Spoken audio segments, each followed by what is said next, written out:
Hi, everybody, and welcome to Unleashed with me, Scarlett Johnson. And I have two people on, good friends. You've been on the show many times before. I'm so glad to have you on today to talk about some really important issues and to make a big announcement about a very cool event that I have been so honored to be a part of. But we're going to start off with something really serious, and we're going to go right into this because you all have got to take your baby to the pediatrician for a checkup and do the mom and dad thing. How is baby Rosita, by the way? She's so good. I was telling you, Scarlett, before the show started, she's doubled in weight. She's huge. She's like 99th percentile in length, which is crazy because Michael and I are not that tall. So we're kind of in shock by it, but she's really healthy, so that's great. Future basketball player, maybe? Maybe. I hope not. Neither I'm of a us. hockey player. I don't know about that. That might be kind of I'm all about the basketball, so like my Okay. daughters are all basketball players, but Take her to ballet too. basketball. Ballet and basketball. That's my daughters have been in basketball, ballet, and dance. A lot of dance in the family. But well, that's good to hear. That's good to hear that she's doing so well. She's so adorable. I love the pictures that you post. I can't wait to see her soon. But everyone, I want to talk about something that I think you're uniquely qualified to address. I should probably introduce you a little bit more, though. I'm here with Michael Alfonso and his wife, Evita Duffy-Alfonso. You're no strangers to social media. And if you're paying attention in Wisconsin, Michael is the candidate for 7th District Congress and running for Tom Tiffany's seat. And Tom Tiffany is the stalwart conservative who is now running for governor against communists, basically. Not on my bingo card that the leading Democrat candidate in Wisconsin would be just an outright unabashed communist. She's part of the DSAs, and that's the issue that I'd really like to talk about today. I'm going to play a clip for you, and I'm sure you guys have seen it, but it's pretty shocking. And then I want to get your comment, Michael, because a very specific reason. So let's just first get this clip up and watch this. So we're going to put up on the screen a few of the things that are part of your platform. And I want to ask you, just give me sort of a true or false on these. Abolish the Senate. True. Okay. Replace the presidency and Supreme Court as we now know them. Yep. Abolish ICE. Absolutely. Abolish borders and give amnesty to anyone currently in the U.S. illegally. As a long-term plan, yep. Defund the Pentagon. Absolutely. Abolish prisons, at least in large part. Yeah, again, that as part of a long-term program, yeah.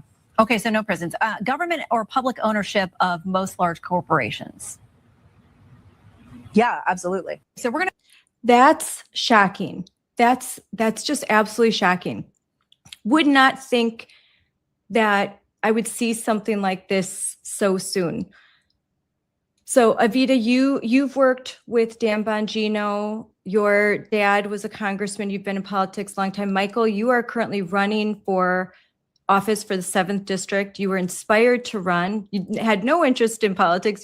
Didn't grow up thinking, I want to run for office. I want to be a congressman. But you were inspired to run after the death of your good friend, Charlie Kirk. And you thought, I'm going to do something.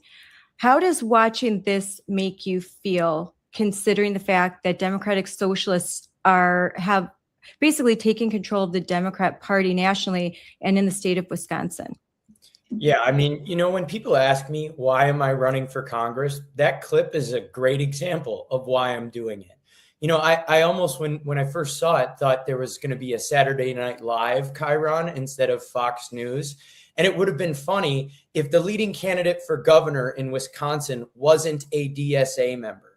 Now, I get it. We can all get frustrated with how the Senate works. The House has been doing a pretty good job, but the Senate can't get the SAVE Act passed. I get it. But abolish the Senate? What's the plan there? Remove the presidency? Get rid of the Supreme Court? These things are ridiculous. The idea that someone feels comfortable enough to go on live television and say they believe in all of these things shows you just how far we've fallen in the cultural discourse in our country. Evita, what do you think? When I watched that clip, Scarlett, the first thing I thought was chaos. Right? These are people that want to implement chaos in our country, and the people who always suffer the most are law-abiding, good citizens. It reminds me of the BLM movement. And they said, oh, this is about fighting racism. And the people that were harmed the most were regular law-abiding citizens, good people who had their businesses burned to the ground, who were punished by a radical Marxist movement that wants to destroy everything that is good and beautiful and normal in society. And it's disturbing to see it happen here in Wisconsin, a place we call home, because the vast majority of people in Wisconsin are not radicals, are not Marxists. We are seeing it grow increasingly among young people. But when this is actually implemented, it is going to be equitable suffering for everyone. And I think a lot of people need to be confronted with the full array of what the DSA is pushing for. Abolish ICE, abolish the police, abolish the presidency. It's upending our entire system. And that is violent, and that is chaos, and regular people suffer the most. Yes, it's the road to revolution. And I like the term that you used, equity, because it's applied often by DSAs. It's a word that you will find hundreds of times mentioned and if you go to your school board website, you'll see equity everywhere. And I've always said equity is just the equitable distribution of pain.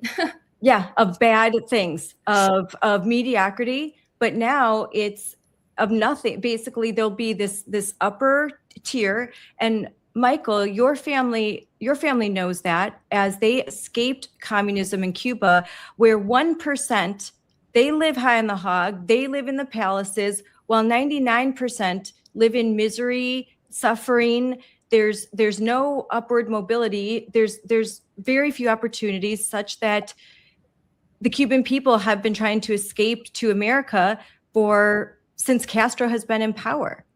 Yeah, this socialism stuff, let's call it what it is, communism. Socialism becomes communism every single time. And all it does is fail everywhere it's tried. We look at the BLM movement, like Evita mentioned, in 2020. The leader of that movement, they found out, was fundraising and buying $1 million houses all over the United States while, supposedly fighting this cause of abolishing the police and cops are racist. But, I went to school in Madison. When I see these videos, I actually know exactly where they're happening. I know these neighborhoods really, really well. And it's shocking. You see Madison during the football games and the hockey games, and you think one thing, but when you go to school there, you're not shocked by this happening. And now they're setting up in an autonomous zone in Madison, Wisconsin. I mean, I hope Tony Evers, and I'm not holding my breath, but I hope Tony Evers does not allow this to continue. And I know Tom Tiffany won't. Yes, I know Tom Tiffany won't. And that Francesca Hong, who is the DSA candidate, and she's doing very well. She's tapped into something. Now, I'm going to look at who this movement actually is, the DSAs, and looking at the statistics, it shows that mostly white, 85%.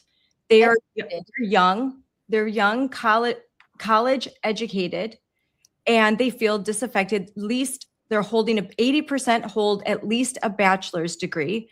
The household income is at about $60,000. So they're not poor, but they're right. They're kind of, I think maybe they're aspiring to be better, and they're maybe looking at their degrees and wondering, what did this get me? They're in your age bracket. They are you, basically. They're your age. They have your level of college education, but they don't see the world like you do. Most of them aren't married. They're not thinking, if they think that they can't have kids, they're being told, girls are being told, if you become a mother, that's prison. It's like a prison sentence. There's all these cultural messages. Do you think that has something to do with I think this is sort of a rebellion. DSA isn't a thought experiment. They're not thinking, they're feeling. And I think that all of the different messages that are being sent, the doom and gloom, has had a terrible effect. Scarlett, it is such an important point that a lot of these young people, they are college educated, because the cancer is coming from our school system. Like, this is 100% what's going on right now. And as you have documented in your journalism, it's not just the college level. It starts in elementary school with social emotional learning, and then you get the full swath of Marxism as you go all the way up through the system. So it's no surprise that so many young people today are radical. I do also think that we should acknowledge that America is not the same America that it was for our parents and our grandparents. The average first-time home buyer is 41. Last year it was 40. Now it's 41.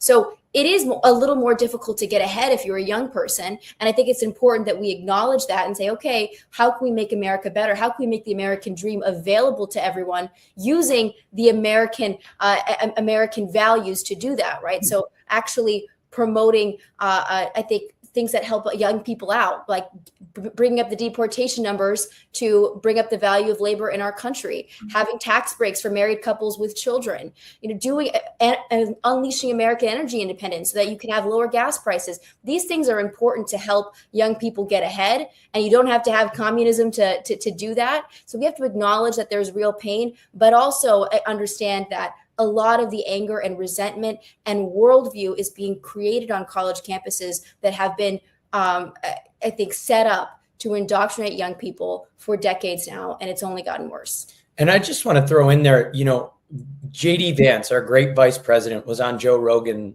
about a week ago, and he talked about this exactly. He said, when the middle class starts to shrink, when the working class people of America no longer feel like there is an American dream, they're susceptible to communism. They're susceptible to socialism. They'll take any out that they can get. That's why it is so important that we actually commit ourselves to President Trump's America First agenda. Only in 2 years, he got the working families tax cuts passed.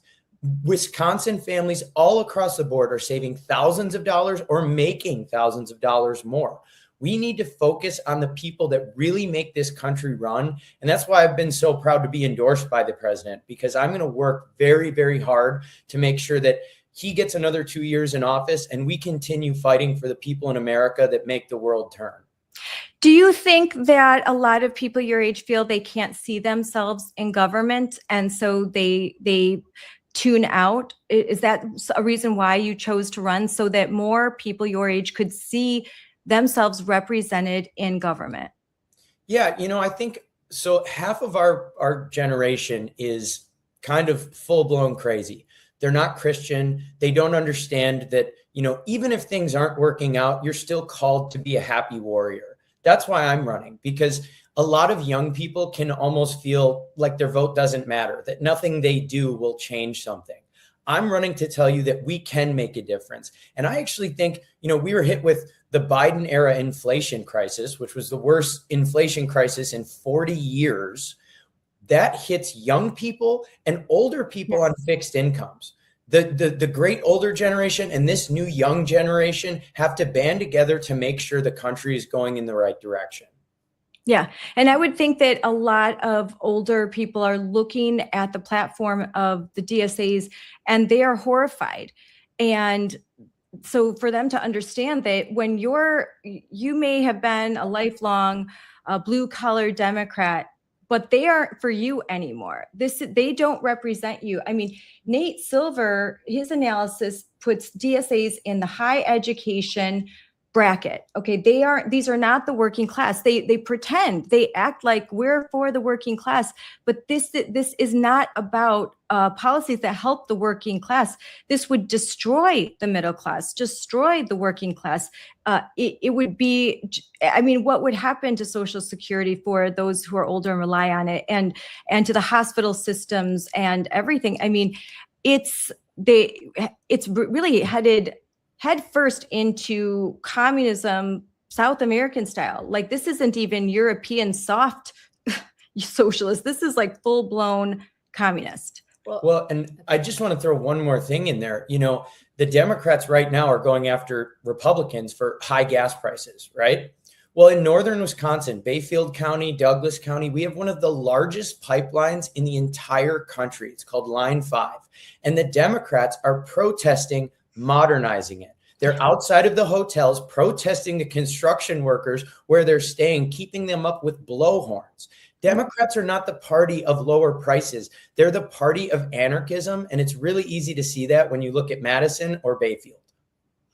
Yes. Evita, did you have something to add to that before we move on? Well, I would just say that, like, George Orwell has documented, even this was decades ago, the way that these radical social movements are always dominated by educated, often upper middle class individuals. And it's never actually from the working class, the working poor, who they claim to be representing or standing in for. And the reason you're seeing this sprout up in our school system is the same reason George Orwell documented it in the early 1900s.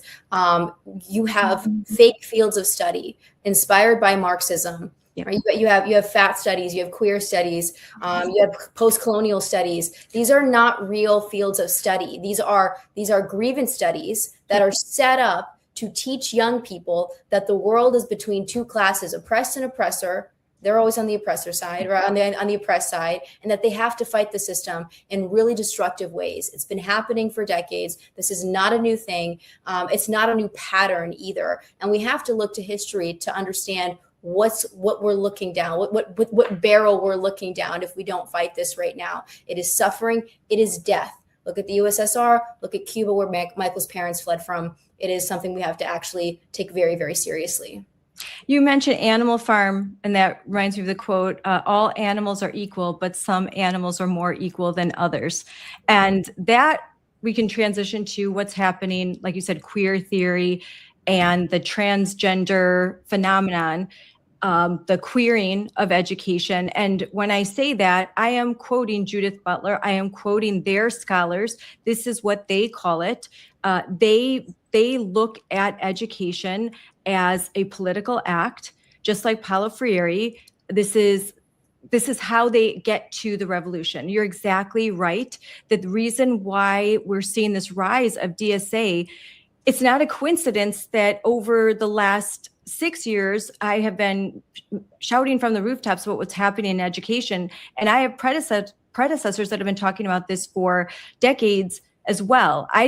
I wasn't aware of it until COVID. And then once I saw, I couldn't unsee what was happening in education. And now those woke chickens are coming home to roost. These kids are voting, and their ideas, their bad ideas, they are spreading. And so this is a type of virus, cancer, that we definitely have to address. And I think that young people like you are very helpful in doing that, because it's not a happy lot of people. And I think they need to see what life is like when you follow traditional values, that actually you're happier, you're married, have children. Everything that Charlie Kirk said, this is the way to real human happiness and to alleviate suffering when you have a partner, when you have family, when you have children, and when you don't believe ridiculous ideas like men can become boys and men can become girls.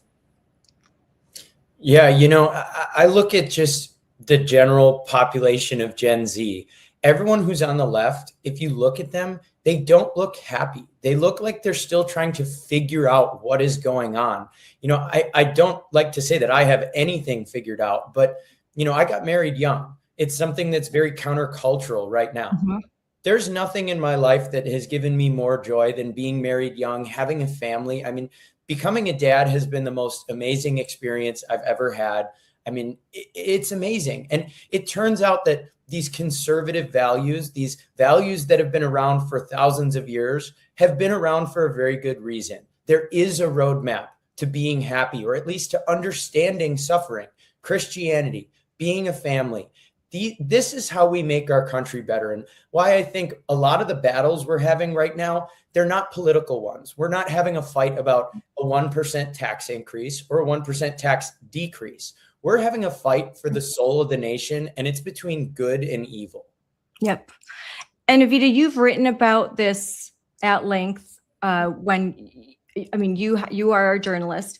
You've talked about what's happening in these culture wars. You've been great. You have talked about Moms for Liberty and all that we're doing. So none of this is surprising to you, that this is something deeper than just economics? It's so much deeper than economics. And, for me, my daughter, her name is Rose, and then her middle name, which I haven't actually ever said, her middle name is Inmaculada Concepcion. And that it means Immaculate Conception in Spanish. And it's actually the name of my great-grandmother. And my great-grandmother fought communists during the Spanish Civil War. She had 4 children, aged 1, 2, 3, and 4, when they descended on Madrid in the 1930s. And she escaped. She escaped Madrid, and she had to because she was a target of them. She was a Catholic writer at the time, and she was talking about how this is a godless movement. This is an anti-Christian movement. She escaped on a midnight train with her little children and her typewriter. She brought nothing with her but her kids and her typewriter. I just thought this was the most amazing story. And she was a target, again, because she was a prolific Catholic writer. And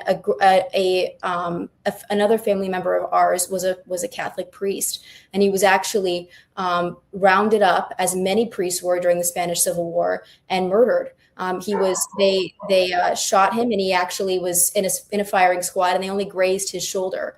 And he was standing beside a grave, and he begged them to actually shoot him, to kill him, and instead they buried him alive. Oh my gosh! Yes, it's a terrible story, but it's inspiration for me, because I have this family history and this memory of where this radicalism actually leads to. This is death. This is social chaos and destruction and suffering.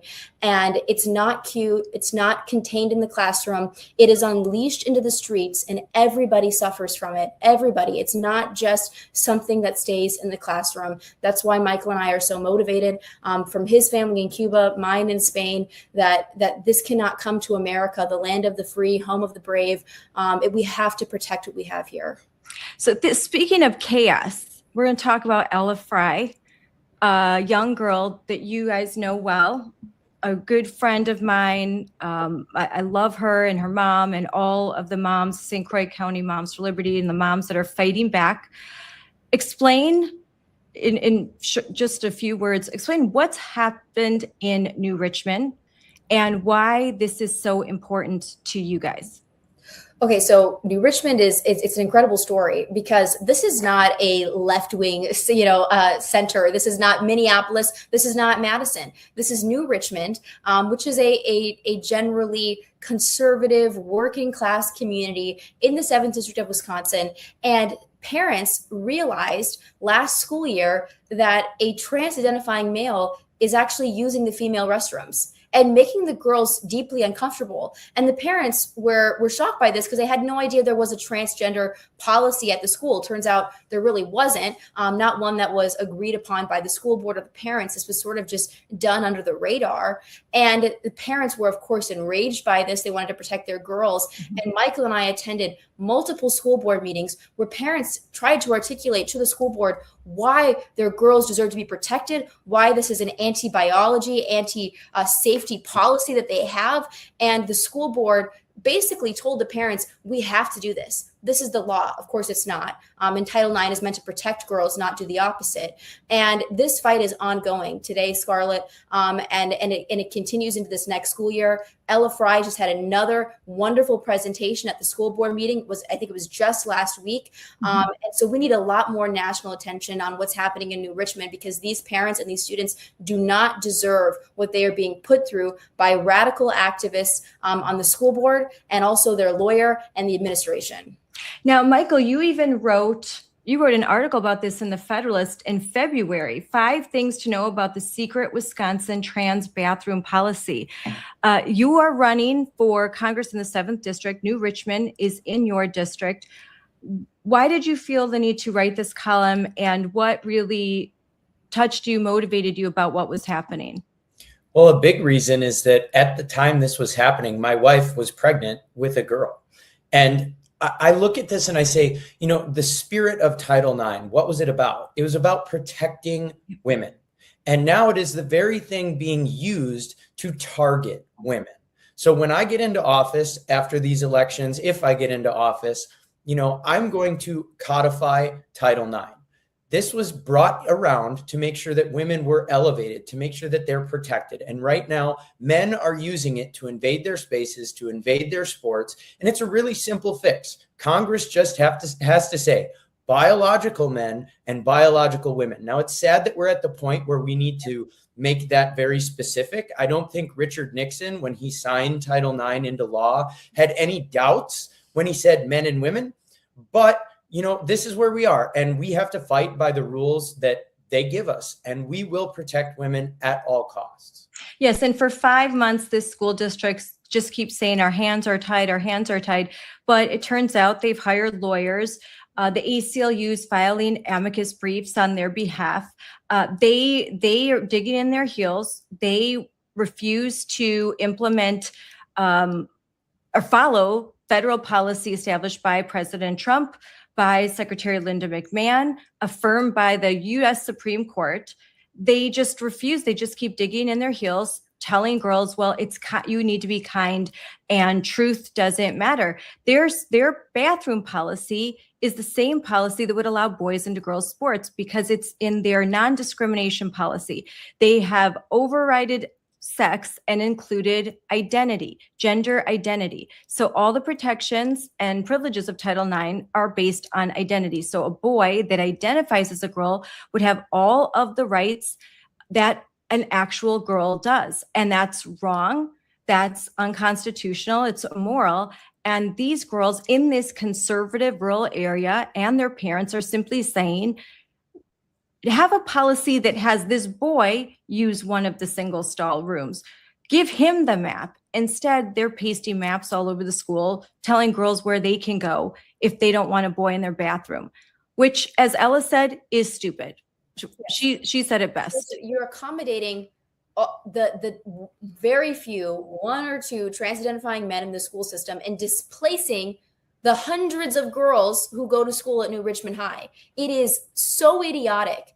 And Scarlett, the most enraging part to me and Michael, when we were at the school board meeting, is how condescending they were to the parents and the students. They were like, it's out of our hands. You guys are bigoted. It was enraging. And now you see them lawyering up and they're scared because what they're doing is not set in stone. It's not the law of Wisconsin. It's not something that they're permitted to be doing, and they are scared, and they should be scared.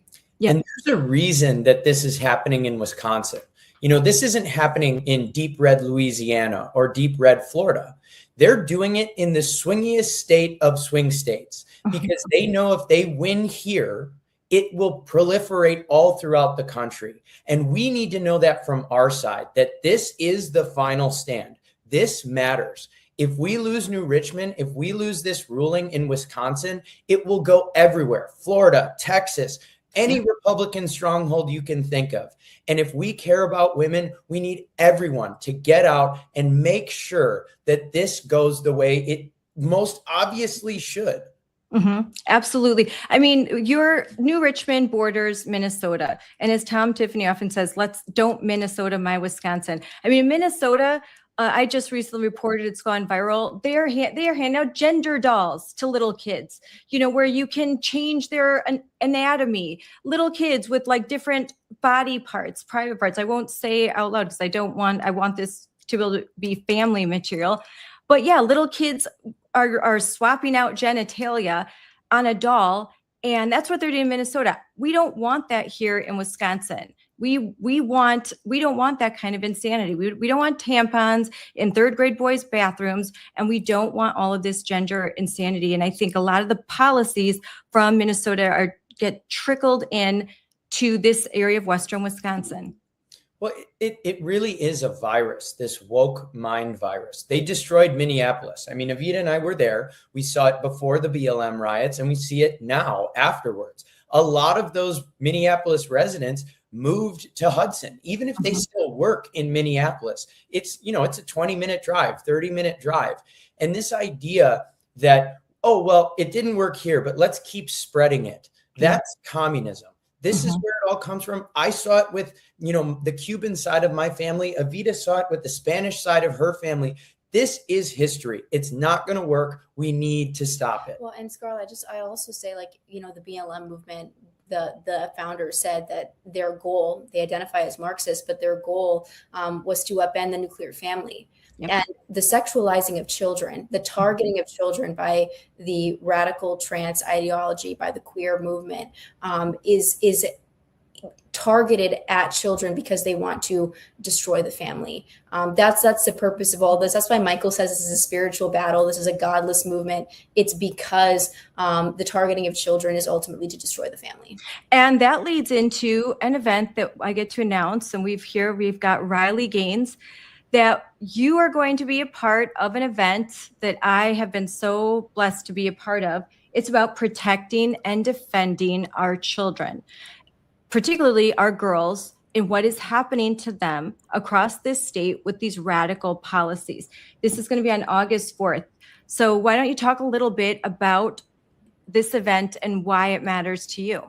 So we're bringing in Riley Gaines. It's a Turning Point USA event. Moms for Liberty too. Moms for Liberty. And we're doing this because this needs national attention. The ACLU can sometimes be the Goliath when it comes to legal battles. Well, we have the grassroots. We have common sense on our side. And we're going to be having this rally to show everyone just how much everyone in Hudson and the state of Wisconsin agree. We need to protect women. We're not protecting some crazy notion of women. Anyone can be a woman. We are protecting women as God made them. Yes, protecting our children, and Turning Point, so grateful to them because they have been able to, it was idea that hatched and that they have been able to help execute this idea. So I'm so grateful for Turning Point for doing this. It's going to be August 4th. I'm going to post links. You're going to be hearing a lot more about it. It's at 6:00 p.m. It's going to be in New Richmond, and I'll post a link with all the details. Registration is required, and it's going to feature Riley Gaines, but also Michael, and we're going to have local Ella Fry. So Ella and her mom are going to be speakers at this event. So you're going to hear from them what they've gone through. And Ella is she has really grown into this amazing young lady. She was just on Fox and Friends with another young lady, Briley Lechner in Michigan. And they were commenting on Sophie Cunningham's recent statement, which is so appreciated. I want you to both comment on, how do you feel about Sophie Cunningham, the first professional female athlete, a superstar? And at the height, with her little pointy thing, everything going on with Caitlin Clark. So at the height of her awareness, everyone knows who Sophie Cunningham is.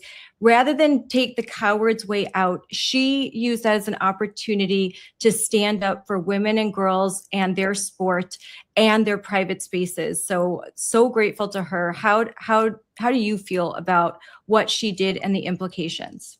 You know, I've always been a massive sports fan. I follow every sport. And I remember probably around 2010 and everything afterwards, every athlete had an opinion and I didn't agree with it. And they said, well, they're allowed to have their opinion. They're allowed to say what they want. But suddenly, when a female basketball player has the wrong opinion, now it's a problem. It's nice to see that, even our athletes have common sense. It's only the radical left wingers, but I don't like this pushback. Suddenly we just want athletes to play the game. We don't want them to have voices about anything. That's not what we said in 2020. Yeah. And she didn't make a political statement. She didn't say, go vote for this person like they often do. She just said in a very demure way, everyone says that I hate people. I don't hate people. But I love truth. I love that she said that. I love truth. What do you think, Evita? Yeah, I mean, it was so awesome, right? That she at the height of this this viral moment with the pointing of the finger, she actually says something that is so needed in our culture. And to hear it from the top is incredibly meaningful, because I think Moms for Liberty has been saying it. Riley Gaines has been saying it. There are some really powerful voices, but at the top of sports, in women's sports, there's been a silencing. I think a lot of them have a lot of fear about what they can and can't say. And I have to imagine the vast majority of female athletes, professional athletes and otherwise, agree with Sophie Cunningham. And this, what she's done, the bravery that she's shown, is going to inspire a lot of other people to stand up as well. And that's a big deal.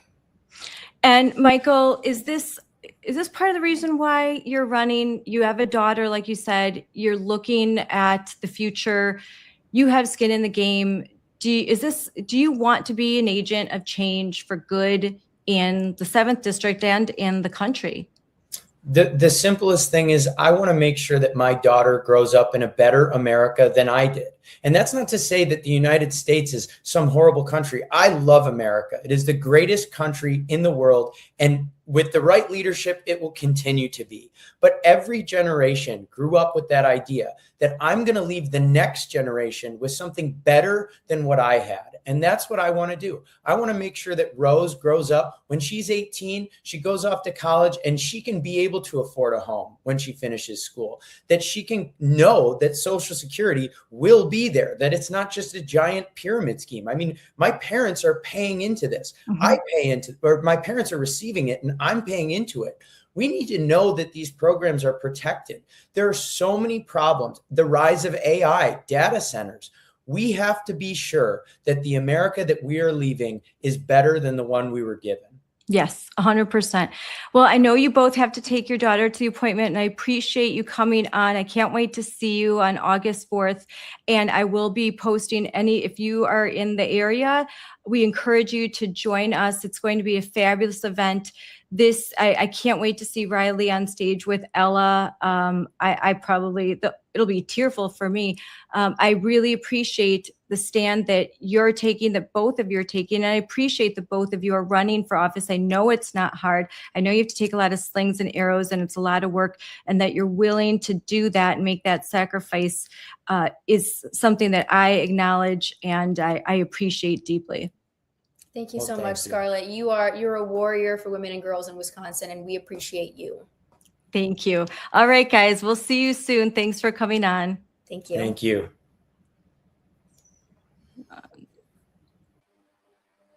That was a great interview. And I'm going to quickly put up another great interview of Ella Fry and Briley Lechner. Let's watch.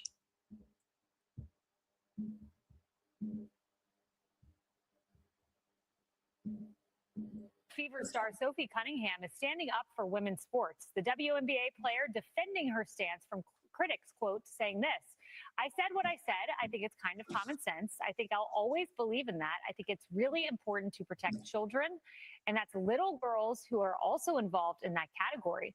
And so I stand on what I said, and I'm going to always believe that. That's why you have Title IX.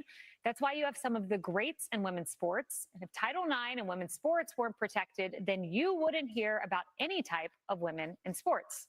And young female athletes are looking to her as a role model, saying, quote, "Sophie is the hero we so desperately needed, and it means the world to me." Those two girls, Briley Lechner and Ella Fry, join me now. Briley, welcome. I read that you actually played on your volleyball team against a biological male. Tell me about that. So it was my past season where we unknowledgeably played against this other athlete, and we did share a locker room with him, and we also competed with him, and we were not informed that this was the case until days after.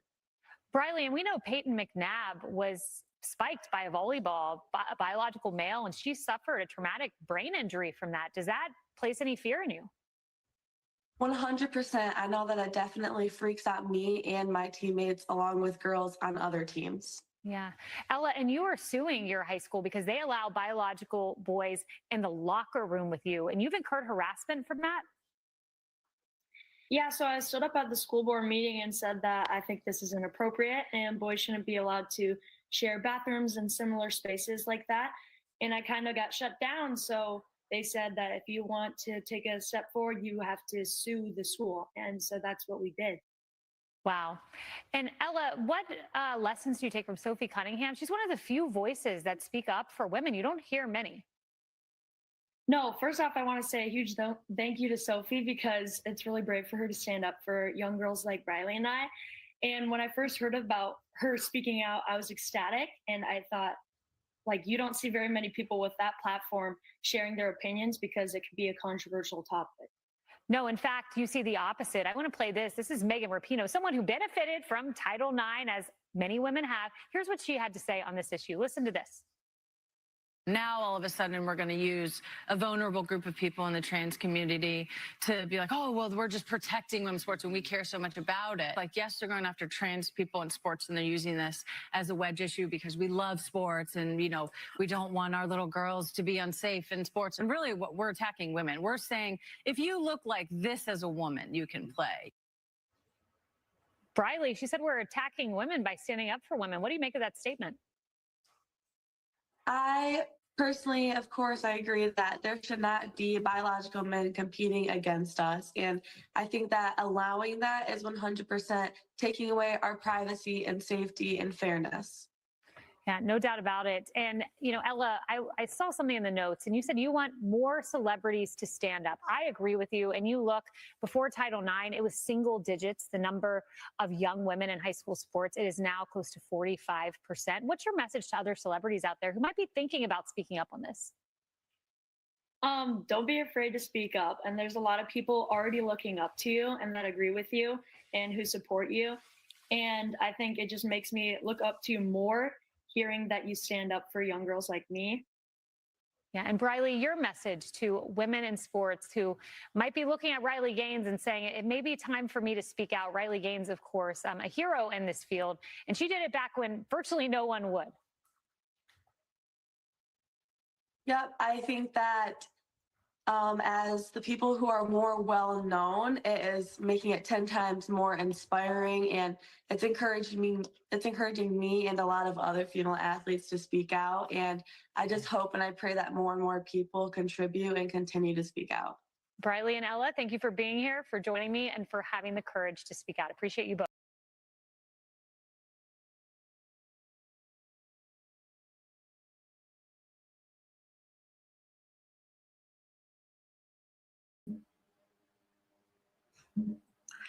They both did such a great job. I'm so proud of both of them in that interview. And you have to remember, they are 16 years old.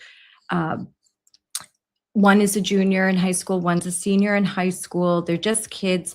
And so proud of them for standing up, doing the thing that many adults do not have the courage to do. So they really deserve to be honored. And now I want to share another viral clip, and this is Sophie Cunningham, and we all know that she initially had a interview with a reporter from ESPN in which she simply stated that she supported women and girls. Let's actually, let me read her exact statement first.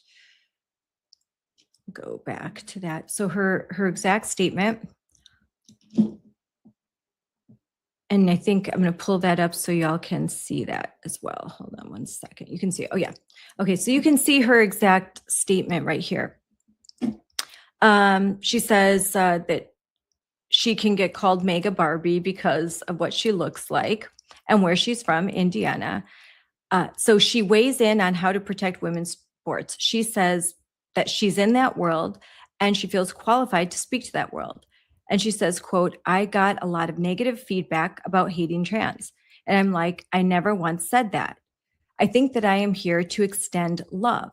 But I also think with that, love is truth, being honest.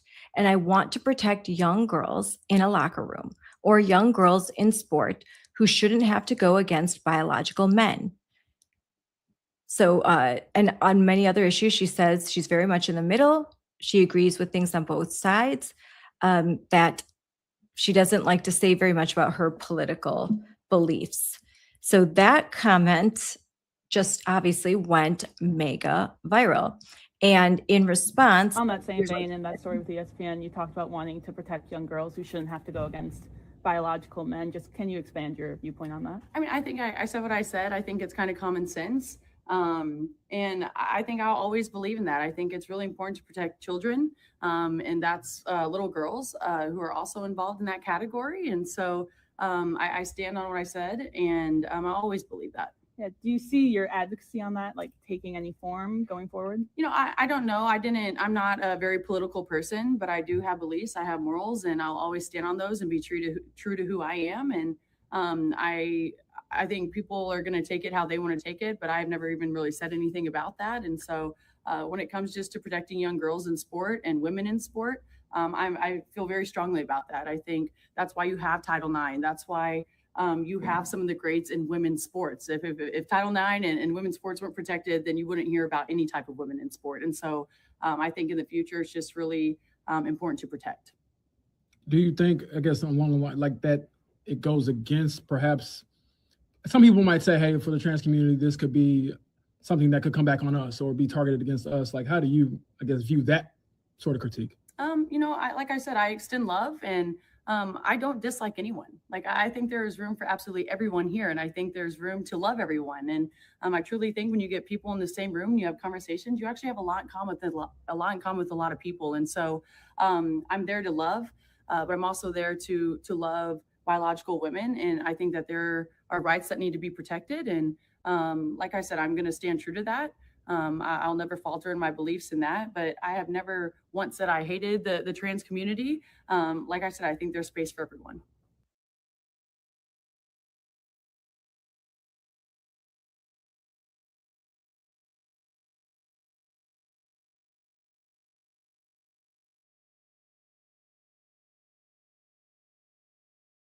I had it on mute.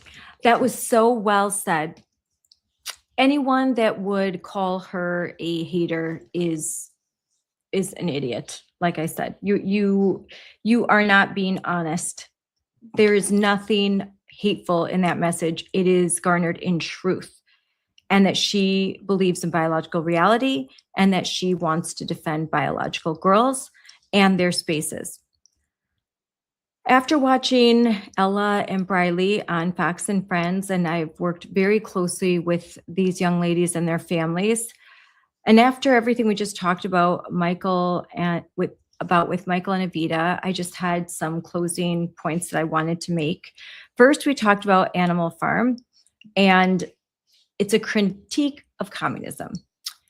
Most people remember the famous line, "All animals are equal, but some animals are more equal than others." That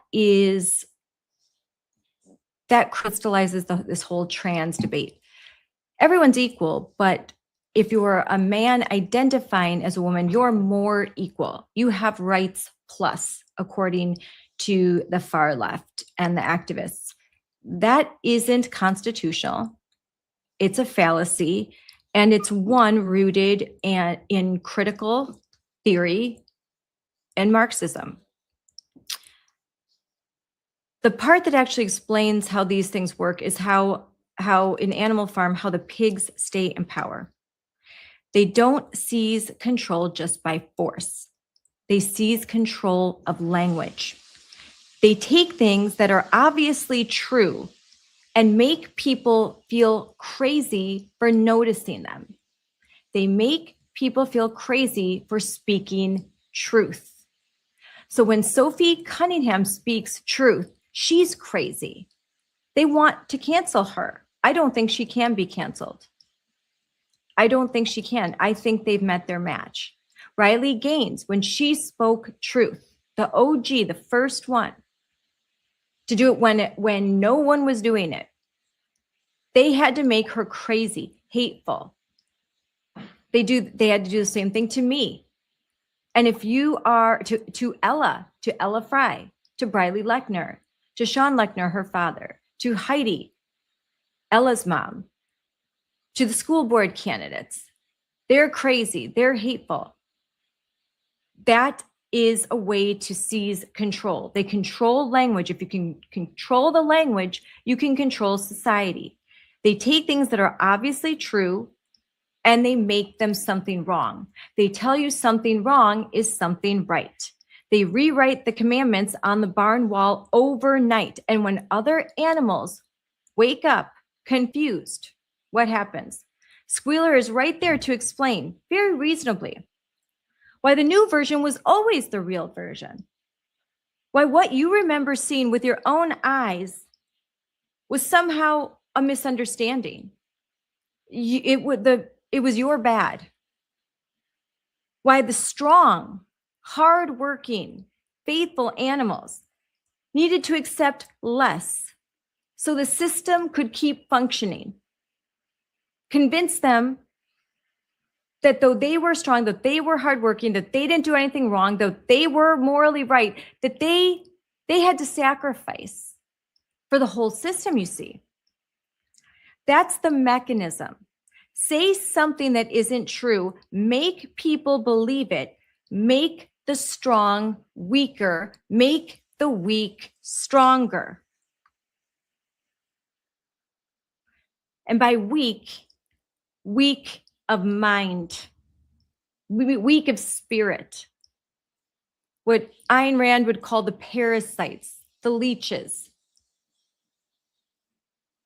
those narcissists who don't want to work, but they want all the privileges as if they did.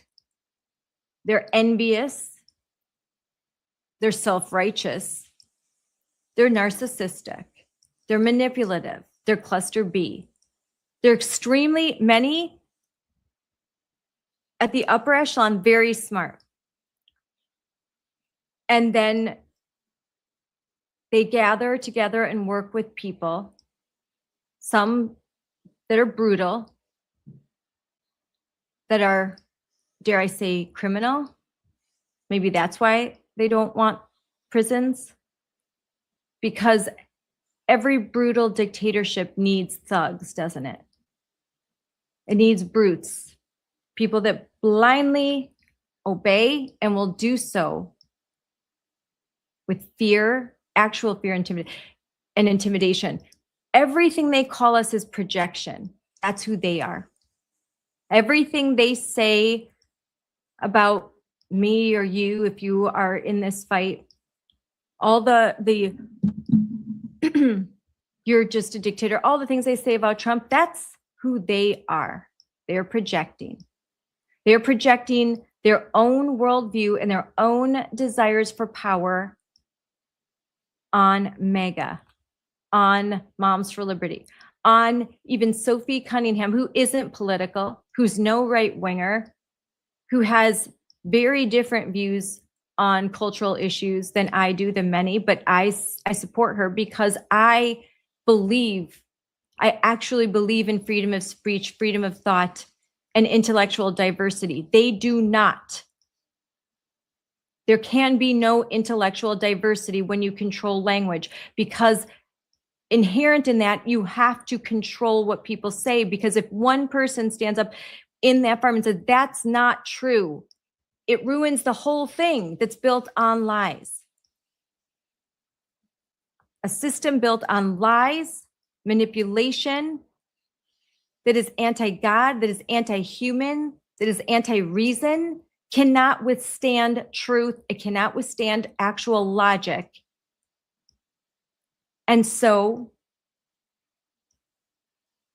the intelligent, hardworking, they must be subservient. I keep thinking about this when I look around what's happening in education. We're told that a boy who says he's a girl is a girl. Forget what you knew before. They even have these people lined up in committee hearings, these brilliant minds that are too afraid. They are so scared that they cannot say that men can't get pregnant. That's fear. We're told that the difference between a male and female body is just bigotry. We're told that girls who feel uncomfortable sharing a locker room or competing against males, they're the problem, that their discomfort is like wearing a wool sweater. It's just a little scratchy. If you don't like it, take off the sweater. Their discomfort needs to be managed. It's just a little uncomfortable. Get over it. Be kind. Stop being a bigot. And if that doesn't work, silence them. They speak up, label them, isolate them. Sound familiar? Isolate them, target them, silence them. Families get threatened. The strong girls, the ones who know what they see, they have to have the courage to say it out loud. Because these are the ones that will eventually change the system. And these are the ones the system fears most, the girls.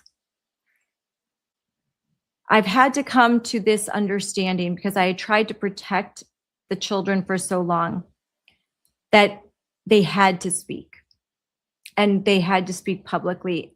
And we had to build the infrastructure and the support systems to allow them to do so and to still be protected.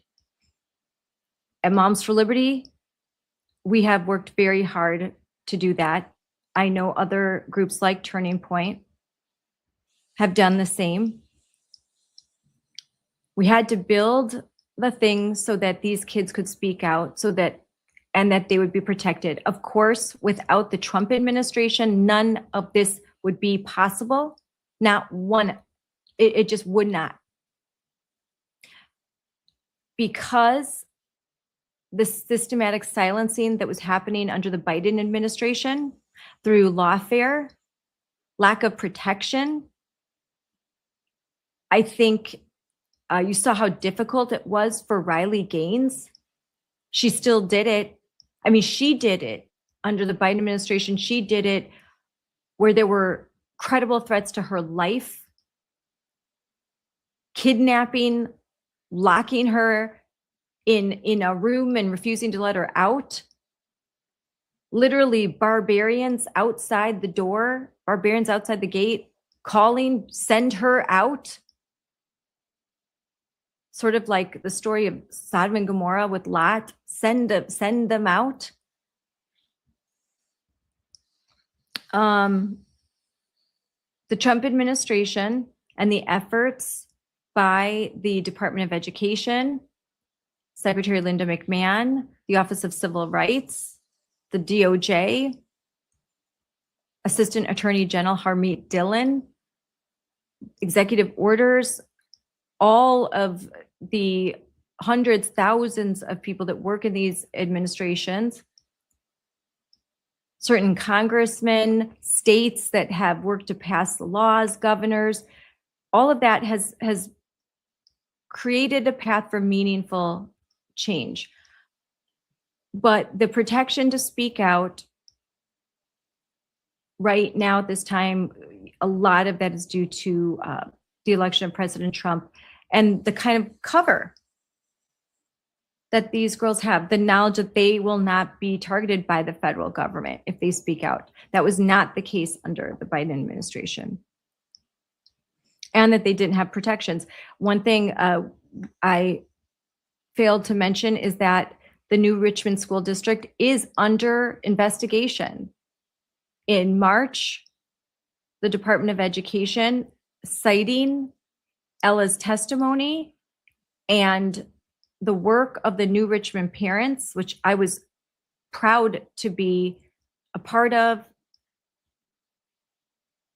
that really brought about change because they started a Title IX investigation concerning that bathroom policy and the fact that it is not, it's not correct. It was the view of that school board that gender identity, the insertion of that in a non-discrimination policy and applied to bathrooms, locker rooms, and sport was legal.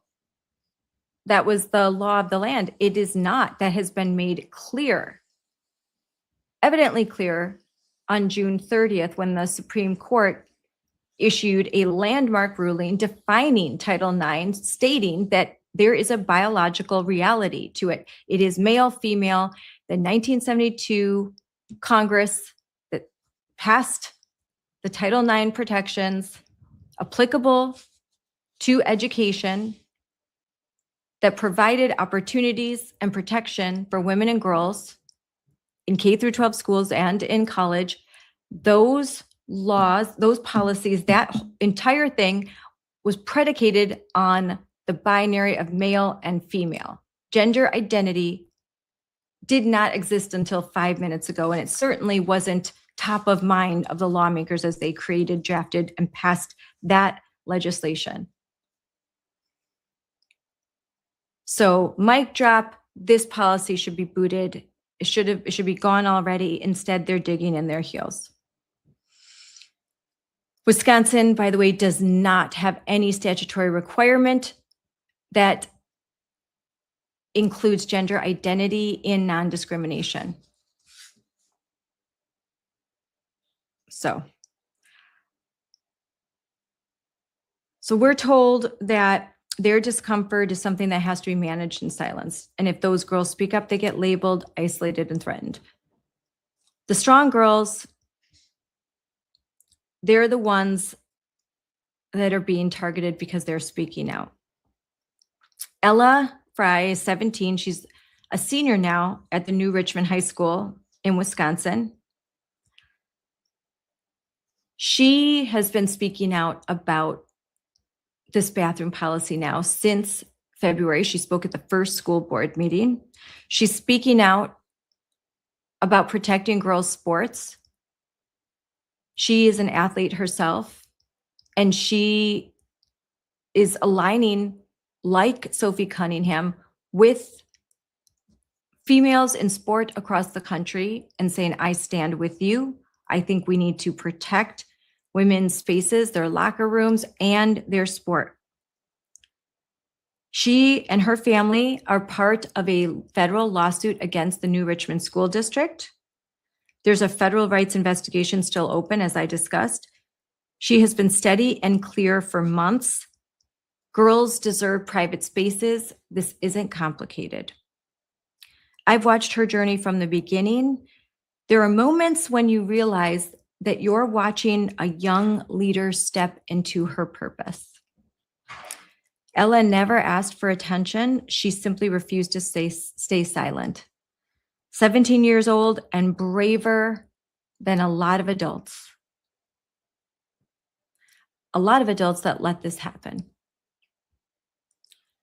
She put her face on the truth so the next girl would not have to stand alone.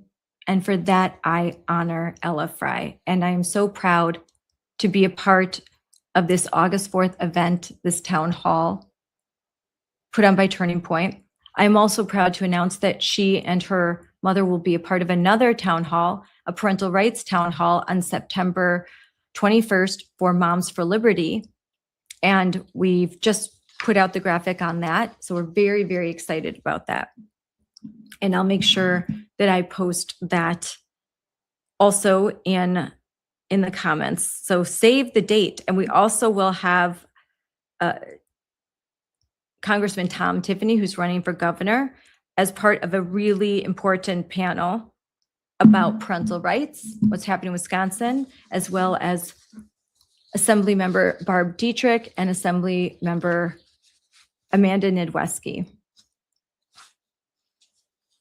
And of course, the CEO of Moms for Liberty, Tina Deskovich, will be there moderating that panel. And I will be moderating a panel on Title IX with Counsel Corey Brewer with the Wisconsin Institute for Law and Liberty, and Ella Fry, Heidi Fry, and Jolene Degelau, who is the chapter chair of the St. Croix Moms for Liberty. It will be a wonderful, informative evening. There will be an open mic for questions. So if you have a question, this is your chance. And I will give you the details. This event will be in Wisconsin. It will be in Washington County. But as far as the most recent event, August 4th, that's going to be in New Richmond, Wisconsin. And I'm very excited about that. I want to talk about Briley Lechner, who's 16. She's a high school volleyball player from Michigan. Last season, she competed against a biological male and shared a locker room with him, and she didn't even know it at the time. Neither did her parents.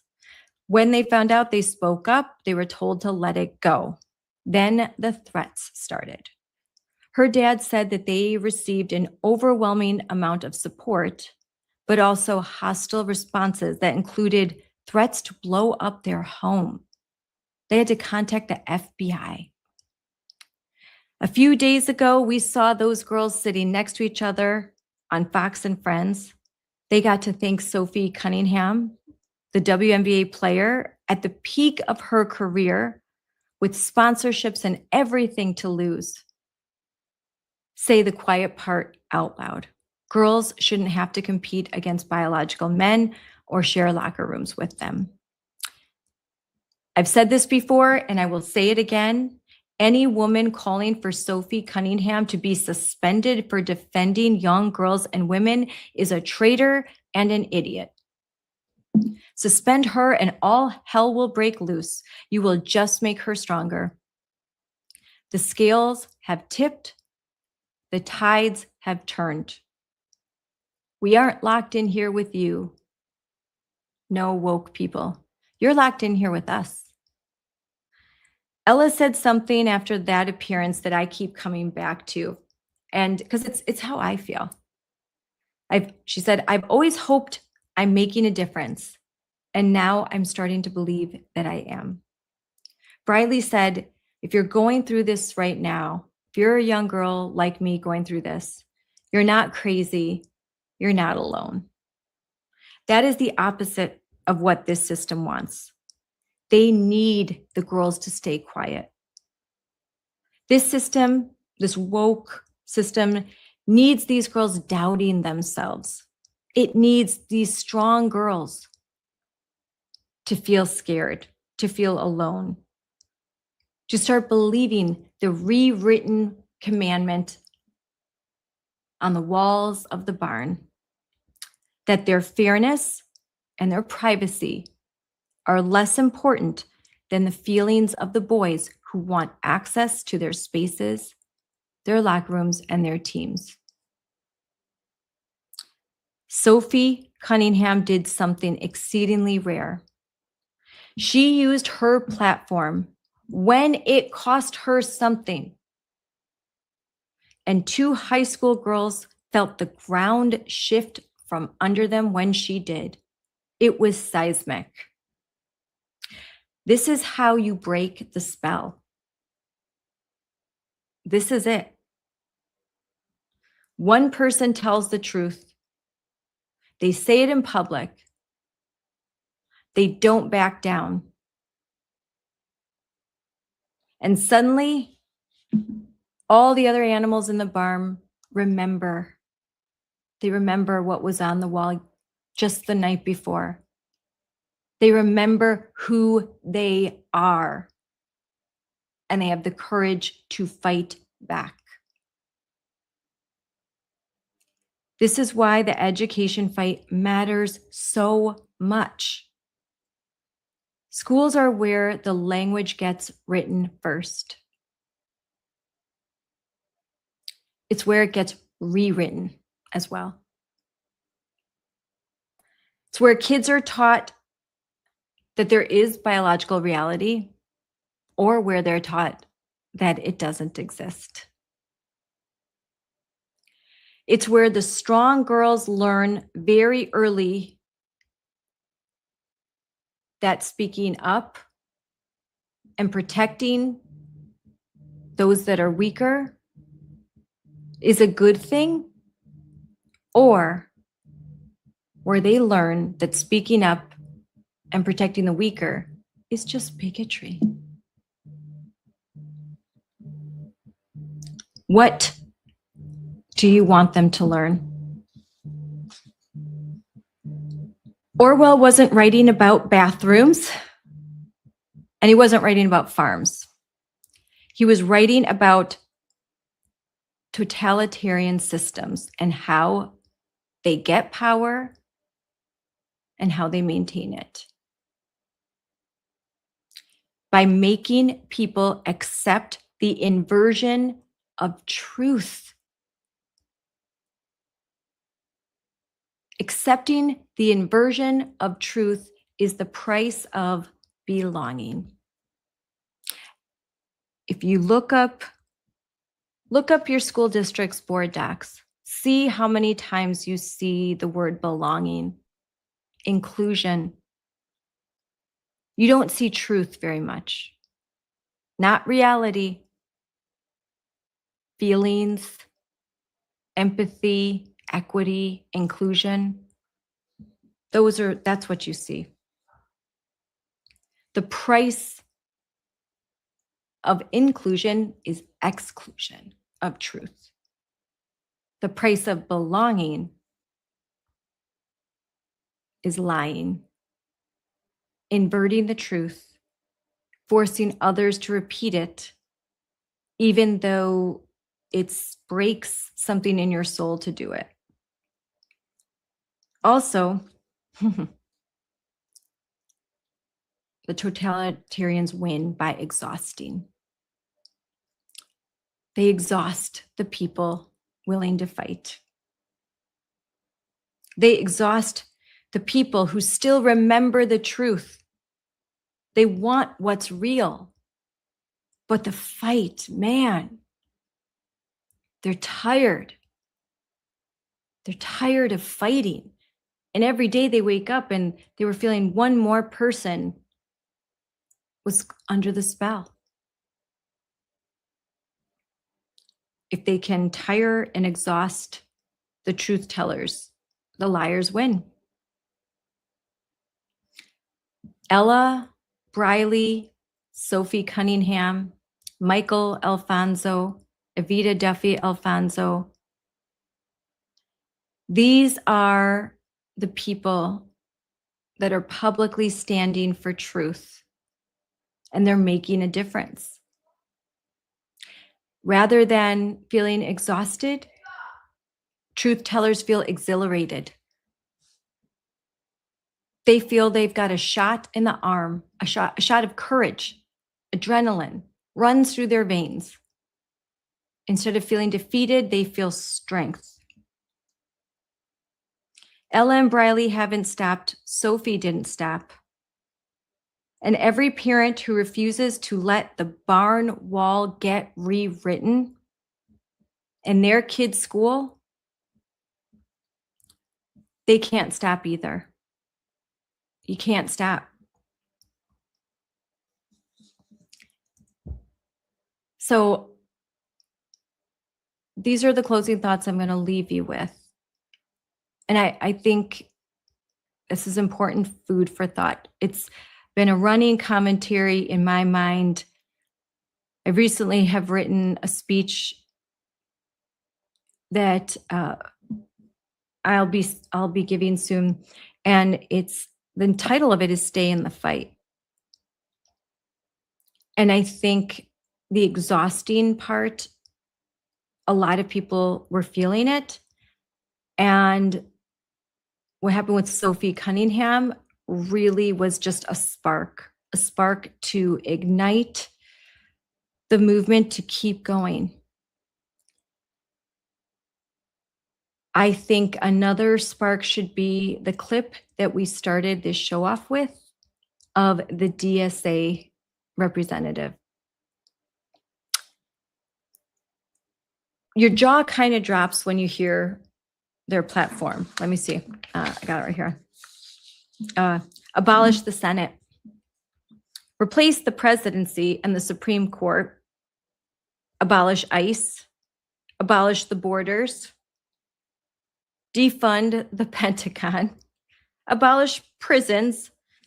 Have the government seize ownership of large corporations and all utilities. Who's going to tell them that this is communism? Who's going to tell them that this is Mao Zedong's Cultural Revolution, the Four Olds? Who's going to tell them that this is the Soviet Union? Who's going to tell them that this is Pol Pot, Ho Chi Minh, Fidel Castro? Who's going to tell them that these ideas are not new? They are evil, they are old, they have been tried, and they have led to the suffering and death of hundreds of millions of souls. But let's try it again. Why not?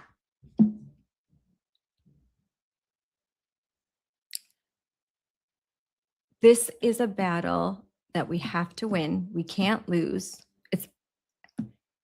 It's existential battle. It is. It's one we can't lose. There's no back door. The only way out is through.